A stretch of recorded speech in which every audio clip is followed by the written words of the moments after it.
పాఠాలు ఆ తల్లిదండ్రులకు తెలుసు. జీవితాలు చూసిన వాళ్ళు, నీకు ముందుగా నడిచిన వాళ్ళు. ఓ అనుభవం కలిగిన దైవ సేవకుడు ఉన్నాడంటే ఆయన ఆ మార్గాల్లో నడిచి వెళ్ళిన వాడు, అనుభవం కలిగిన సేవకుడు.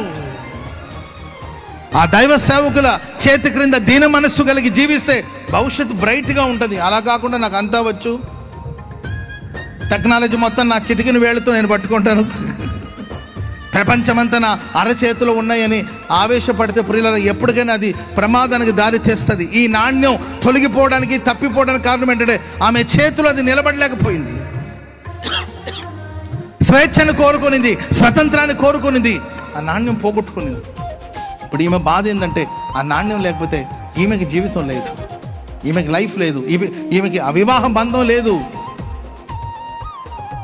తన ప్రియుణ్ణి చేరుకోలేని పరిస్థితి, తన ప్రియుని చేరలేని పరిస్థితి ఎప్పుడైనా రావచ్చు అయినా. అందుకే ఆమె ఏం చేసింది?